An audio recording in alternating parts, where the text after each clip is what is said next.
शिवजी की शादी में माता मैना का विघ्न। ओम नमः शिवाय। आस्था सागर यूट्यूब चैनल में आपका स्वागत है। रुद्र संहिता के पार्वती खंड का अध्याय 44वां, मैना का विलाप एवं हड। ब्रह्मा जी बोले, नारद, जब हिमालय पत्नी मैना को होश आया तब वे बड़ी दुखी थी और रोए जा रही थी।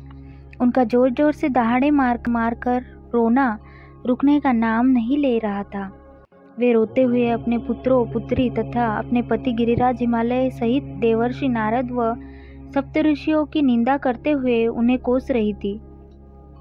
मैना बोली, हे नारद मुनि, आपने ही हमारे घर आकर यह कहा कि शिवा शिव का वरण करेगी। तुम्हारी बातों को मानकर हम सबने अपनी पुत्री पार्वती को भगवान शिव की तपस्या करने के लिए वनों में भेज दिया। मेरी बेटी ने अपने तप के द्वारा सभी को प्रसन्न कर दिया। उसने ऐसी तपस्या की जो कि बड़े बड़े ऋषि मुनियों के लिए भी कठिन है, परंतु उनकी इतनी पूजा आराधना का यह फल उसे मिला जो कि देखने में भी दुख देने वाला है। इसे देखकर हमें अत्यंत दुख और भय प्राप्त हुआ है। हे भगवान, मैं क्या करूं, कहाँ जाऊं? भला कौन मुझे इस असह्य दुख से छुटकारा दिला सकता है? मैं तो किसी को भी अपना मुंह दिखाने योग्य नहीं रही। भला कोई देखो, वे दिव्य सप्तऋषि और उनकी तो धूर्त पत्नी अरुंधति कहाँ चली गई, जो मुझे समझाने आई थी, जिसने मुझे झूठ सच कह कर जबरदस्ती इस विवाह के लिए मेरी स्वीकृति ले ली थी। यदि वे मेरे सामने आ जाए तो मैं उन ऋषियों की दाढ़ी मूछें नोच लूं। हाय, मेरा तो सब कुछ लूट गया, मैं तो पूरी तरह से बर्बाद हो गई। यह कहकर देवी मैना अपनी पुत्री पार्वती से बोली, तूने हमसे कौन से जन्म का बदला लिया है? तूने यह क्या कर्म कर दिया जो तेरे माता पिता के लिए अत्यंत दुख का कारण बन गया है? इस प्रकार मैना पार्वती को खूब खरी खोटी सुनाने लगी। वे कहने लगी कि नासमझ, तूने सोने के बदले कांच खरीद लिया है, सुंदर सुगंधित चंदन को छोड़कर अपने शरीर पर कीचड़ का लेप कर लिया है। यह मूर्खा तो यह भी नहीं समझती कि इसने हंस को उड़ाकर उसके स्थान पर कौवे को पा लिया है। गंगा जल, जिसे सबसे पवित्र समझा जाता है, उसको फेंककर कुएं के जल को पी लिया है। उजाले को पाने की चाह लेकर उसने स्रोत सूर्य को छोड़कर जुगनू को पकड़ने के लिए दौड़ रही है। चावल के भूसे को रखकर अच्छे चावलों को फेंक रही है। बेटी, तूने हमारे कुल के यश का सर्वनाश करने की इच्छा कर ली है, तभी तो मंगलमयी विभूति को फेंककर घर में चिता की अमंगलमयी राख को लाना चाहती है। जानवरों के सिर मोर सिंह को त्याग कर सियार के पीछे पड़ी है। पार्वती, तूने बड़ी भारी मूर्खता कर दी है, जो सूर्य, चंद्रमा, श्रीहरि विष्णु और देवराज इंद्र जैसे सुंदर सर्वगुण संपन्न परमेश्वर्य और वैभव के स्वामियों को छोड़कर दुष्ट नारद की बातों में आकर एक महाकुरूप शिव के लिए रात दिन वनों की खाक छानती रही और तपस्या करती रही। तूने तेरी बुद्धि, तेरे रूप तथा तेरी सहायता करने वाले प्रत्येक उस मनुष्य को धिक्कार है जिसने तुझे गलत राह पर चलने की मदद की। हमको भी धिक्कार है जो मैंने और तेरे पिता ने तुझे जन्म दिया। सुबुद्धि देने वाले उन सप्तऋषियों को भी मैं धिक्कारती हूँ, जिन्होंने गलत उपदेश देकर मुझे गलत रास्ते पर लाकर खड़ा कर दिया। उन्होंने तो मेरा घर जलाने का पूरा प्रबंध कर दिया है, मेरे कुल को सर्वनाश की कगार पर ले आए हैं। पार्वती, मैंने तुझे कितना समझाया, पर तू अपनी जिद पर अड़ी रही। पर अब और नहीं, अब मैं तेरी एक भी नहीं सुनूंगी। मैं तो अभी तुझे मार डालूंगी। तुझे जीवित रखने का अब कोई प्रयोजन नहीं है।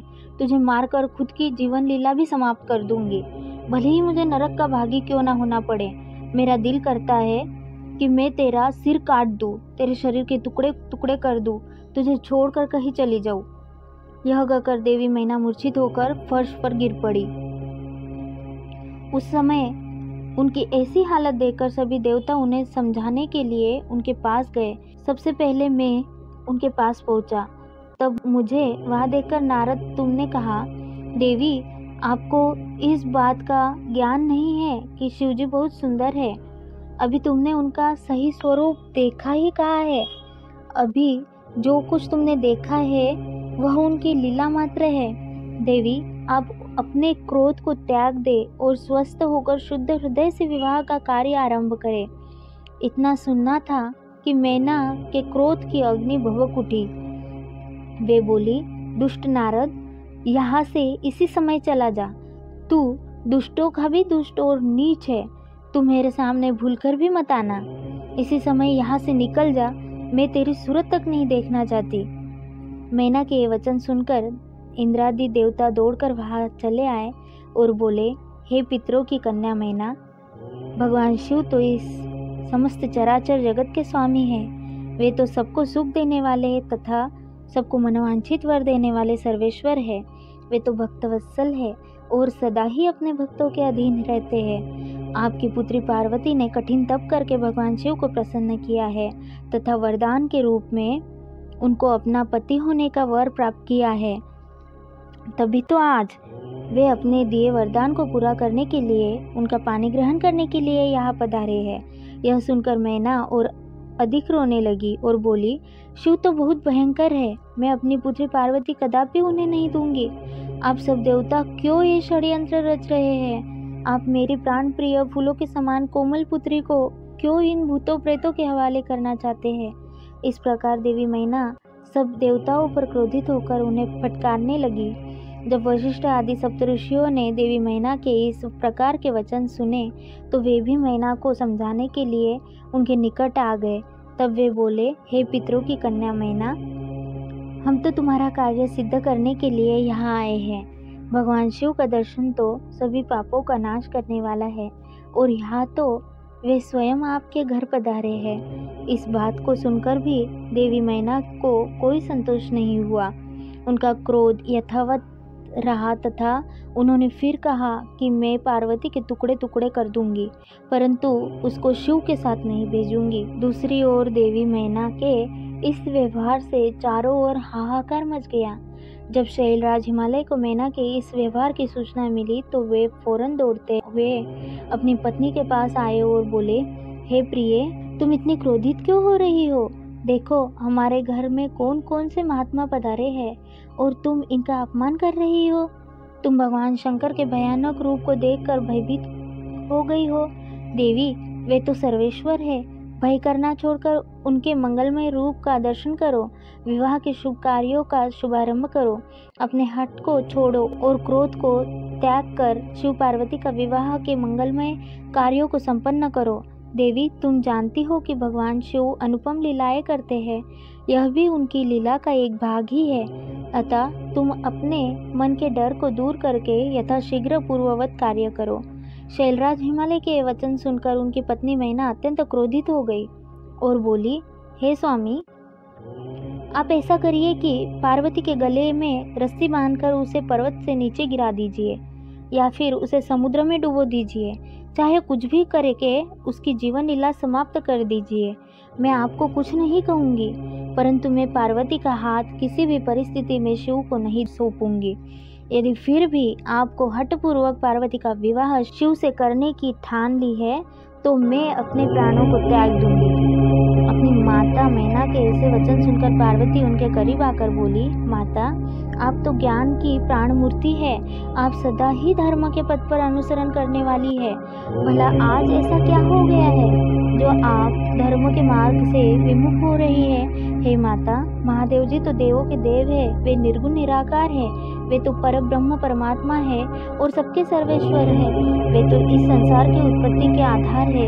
भगवान शिव भक्तवत्सल है एवं अपने भक्तों को सदैव सुख प्रदान करने वाले हैं। भगवान शिव सब अनुष्ठानों के अधिष्ठाता है। वे ही सबके कर्ता, हर्ता और स्वामी हैं। ब्रह्मा विष्णु भी सदा उनकी सेवा में तत्पर रहते हैं। हे माता, आपको तो इस बात का गर्व होना चाहिए कि आपकी पुत्री का हाथ मांगने के लिए देवता की भी याचक की भांति आपके दरवाजे पर पधारे हैं। अतः आप बेकार की बातें छोड़कर उत्तम कार्य करो। मुझे भगवान शिव के हाथों में सौंपकर अपने जीवन को सफल कर लो। माता, मेरी छोटी सी विनती स्वीकार कर लो और मुझे भगवान शिव के चरणों में उनकी सेवा के लिए समर्पित कर दो। माँ, मैंने मन, वाणी और क्रिया द्वारा भगवान शिव को अपना पति मान लिया है। अब मैं किसी और का वरण नहीं कर सकती। मैं सिर्फ महादेव जी का ही स्मरण करती हूँ। उन्हें पति रूप में पाने की इच्छा लेकर ही मैंने अपनी जिंदगी के इतने वर्ष बिताए हैं। भला आज मैं कैसे अपने वचन से पीछे हट जाऊँ? पार्वती जी के कहे वचनों को सुनकर मैना क्रोध से अधिक्य से उद्वेलित हो गई और उसे डांटने तथा बुरे वचन कहने लगी। मैना रोती जा रही थी। मैंने और वहां उपस्थित सभी महातन सिद्धों ने देवी मैना को समझाने का बहुत प्रयत्न किया, परंतु सब निरर्थक सिद्ध हुआ। वे किसी भी स्थिति में समझने को तैयार ही नहीं थी। तभी उनके हठ की बातें सुनकर परम शिव भक्त भगवान श्री हरि विष्णु वहां आ पहुंचे और बोले, हे पितरों की मानसी पुत्री एवं शैलराज हिमालय की पत्नी मैना, आप ब्रह्मा जी के कुल से संबंधित है। इसी कारण आपका सीधा संबंध धर्म से है। आप धर्म की आधारशिला है, फिर भला कैसे धर्म का त्याग कर सकती है? इस प्रकार हट करना आपको शोभा नहीं देता। स्वयं सोचिए, भला सभी देवता, ऋषि मुनि और स्वयं ब्रह्मा जी और मैं आपसे असत्य वचन क्यों कहेंगे? भगवान शिव निर्गुण और सगुण दोनों ही है। वे कुरूप है तो स्वरूप भी है। सभी उनका पूजन करते हैं। वे ही सज्जनों की गति है। मूल प्रकृति रूपी देवी एवं पुरुषोत्तम का निर्माण भगवान शिव ने ही किया है। मेरी और ब्रह्मा जी की उत्पत्ति भी भगवान शिव के द्वारा ही हुई है। उसके बाद सारे लोगों का हित करने के लिए उन्होंने स्वयं भी रुद्र का अवतार धारण कर लिया है। तत्पश्चात वेद, देवता तथा इस जल एवं थल में जो भी चराचर वस्तु या प्राणी दिखाई देता है, उस सारे जगत की रचना भगवान शिव ने ही की है। हे देवी, कोई भी उनके रूप को नहीं जानता है और न ही जान सकता है। यहाँ तक कि मैं और ब्रह्मा जी भी उनकी समस्त लीलाओं को आज तक नहीं जान पाए हैं। इस संसार में जो कुछ भी विद्यमान है वह भगवान शिव का ही स्वरूप है। यह तो भगवान शिव की ही माया है, जो वे स्वयं आपको अपना रूप इस प्रकार दिखा रहे हैं। हे देवी, आप सब कुछ भूलकर सच्चे मन से शिव जी का स्मरण करके उनके चरणों में अपना ध्यान लगाए। आपके सारे दुख और क्लेश मिट जाएंगे और आपको परम सुख की प्राप्ति होगी। श्री हरि विष्णु द्वारा जब मैना को इस प्रकार समझाया गया तो देवी मैना का क्रोध कुछ कम हुआ। वस्तुतः शिवजी की माया से मोहित होने के कारण ही वे यह सब कुछ कर रही थी। कुछ शांत होने पर उन्होंने कुछ देर मन में विचार किया। तत्पश्चात मैना श्री हरि विष्णु से बोली, प्रभु, मैं आपकी हर बात समझ गई हूँ। मैं यह भी जानती हूँ कि भगवान शिव सर्वेश्वर है और इस जगत के कण कण में व्याप्त है। मैं आपकी इच्छा अनुसार भगवान शिव को अपनी पुत्री सौंप सकती हूँ, पर मेरी एक शर्त है। तब विष्णु जी के आग्रह करने पर देवी मैना ने कहा, यदि महादेव जी सुंदर शरीर धारण कर ले तो मैं सहर्ष अपनी पुत्री पार्वती का विवाह उनसे कर दूंगी। ऐसा कहकर देवी मैना चुप हो गई। धन्य है भक्तवत्सल त्रिलोकीनाथ भगवान शिव की माया, जो सबको मुंह में डालने वाली है। अध्याय 44वां समाप्त। इसके आगे की कथा हम अगले अध्याय में सुनेंगे। ओम नमः शिवाय।